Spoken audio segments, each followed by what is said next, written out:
the happy world of 5FM Radio, your adult contemporary radio station in Zambia, connecting you to the newsmakers and events that make news in the global village.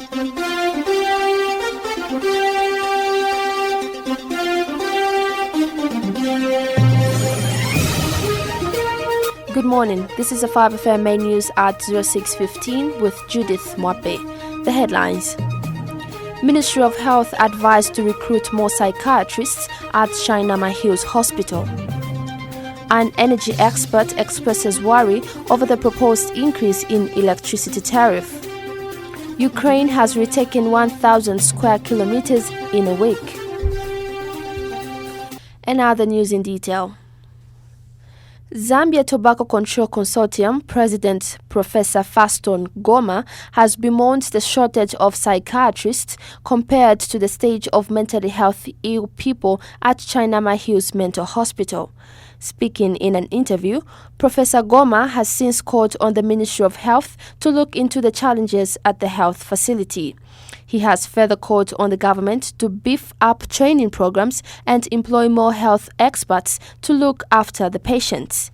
And Professor Goma has attributed the many mental health cases to the continued drug abuse, especially tobacco, in the country. Unfortunately, we are a country that has not paid much attention to mental health. Up to now, we only have one mental hospital, that is CHINAMA. It is underfunded and also understaffed. To a large extent, we haven't produced many psychiatrists. But really, looking at the number of psychiatrists we have in CHINAMA now, compared to our stage of development, it's a pity. That is a situation that the Ministry of Health should not have allowed. We need to get psychiatrists into CHINAMA and beef up the training programs to start. But we need many more mental health experts to go out to look after our people in the 10 provinces of Zambia. Medical for Quality Health Care in Zambia Director General Quince Mwabu, he is disappointed that 2 lives were lost in Eastern Province due to erratic power supply, despite the country having recorded a surplus in electricity. 2 children under 1 year old have reportedly died in Lundazi District Hospital due to erratic power supply from the neighboring Malawi. Speaking in an interview with 5FM News, Dr. Mwabu says the news is very disturbing because the power utility firm ZESCO had recently announced that it had recorded surplus energy, of which it will be exporting to other countries. Dr. Mwabu further states that this should be a wake-up call for government to engage ZESCO to supply electricity to all health facilities in the country without fail, especially in rural areas. He says the Ministry of Health should ensure that health facilities have independent electrical power systems if the country is to deal with such fatalities indefinitely. We should not be depending the power outage from Malawi. No, we need to come up with our own system on how we should secure and protect the health facilities when it comes to electricity. Because if you are failing to do that, or if you are failing to go in that trajectory, we keep on losing a lot of lives. So that is a very sad development, and it's a wake-up call, because we should not be continue losing the lives of the young, the innocent children because of the problem that can be rectified. National Biosafety Authority Chief Executive Officer Lakson Tonga has called for the engagement of institutions that offer biotechnology-related courses to ensure that they start offering courses that contribute to addressing challenges attached to genetically modified organisms in the country. Speaking in an interview, Mr. Tonga says out of the risk assessment which was recently conducted in higher learning institutions, the organization found that only courses that feed into biotechnology, such as molecular biology, are being offered. Mr. Tonga notes that there is need for institutions to start investing in research of biotechnology, as this will help government and stakeholders to address challenges that arises with incoming of GMOs into the country.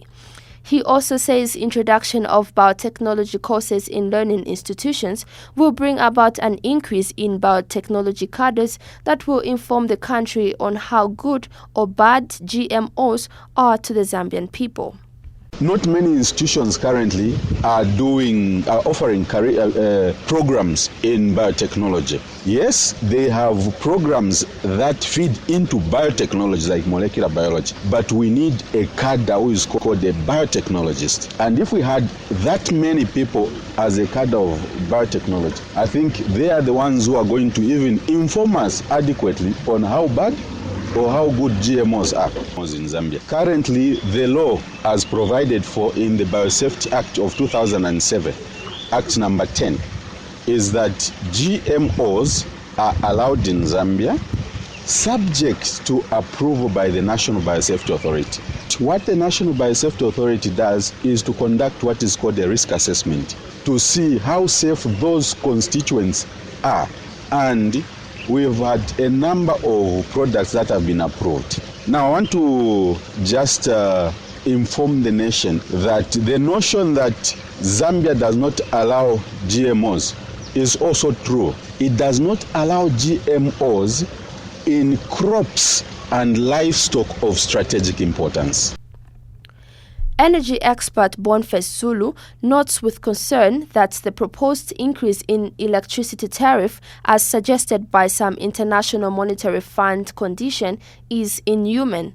Engineer Zulu therefore says the Zambian people must be engaged on the mechanism and category that will be used in order to increase electricity and fuel tariffs and why it should be increased. He has added that government must ensure that the public are informed about the proposed increase in electricity tariff using their local language. Engineer Zulu says subjecting people to high cost of living without increasing their wages and salaries means that the government is not doing a good job. Zambians must know what they are getting themselves into in order for transparency to be there. Zambians must be fully engaged. What mechanism are we going to use and what criteria, what category are we going to use in order for us to even increase the tariff? And why are we also, the information as to why we're going to increase the tariff must be fully given to ordinary Zambians, including those that cannot understand English. Language barrier should not be used as a way of just capitalizing through them. So they must be given full information as to why the Zambian government is going to get this loan and how it's going to be used, what will it be intended purpose, this money, for people to be given such harsh conditions, for them to be engaged in such harsh conditions. If better not, then the Zambian government must look elsewhere to lobby for a loan that is going to run our government for the next coming 5 years. Because already the conditions that have been given are inhumane. Because at the end of the day, subjecting people to high cost of living without increasing their wages or salaries means that we are not doing a good job. Means we will have inflation at the end of the day. And also, to top up on it, we need to pay that loan within a given stipulated period. Which, of course, I do not foresee happening if the cost of living for ordinary Zambians is going to be increased. Operation Young Vote has urged the Ministry of Home Affairs and Internal Security to take up the responsibility of issuing permits for public gathering, unlike the case where the Zambia Police Service is handling the job. Government is currently receiving submissions that should be included in the Public Order Act after it has been reviewed. Speaking in an interview, OYV Executive Director Ges Nyerenda says he feels the police have not been fair to political parties in terms of giving them a go-ahead to hold public gatherings. Mr. Nyerenda says the police should just be given the responsibility of maintaining law and order. Even when the law does not talk about permission. So I think we need to begin to think outside the box. While the police may be charged with the responsibility to maintain law and order, those that should, in terms of receive these notifications, should be probably another institution, or create a wing within the police that will help. I think if you give it to the ordinary police, I mean, this is where we have these problems that are not at the end of the day being addressed.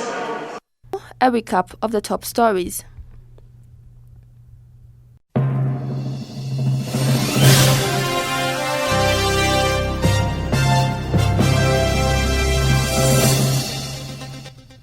Ministry of Health advised to recruit more psychiatrists at CHINAMA Hills Hospital. An energy expert expresses worry over the proposed increase in electricity tariff. Ukraine has retaken 1,000 square kilometers in a week. For more news, visit our website www.co.zm or follow us on Facebook 5FM Radio Zambia. On behalf of the entire news crew and the technical department, thank you for listening to the Happy World of 5FM. Stay safe and stay tuned to 5FM Radio. I'm Judith Mape. Good morning.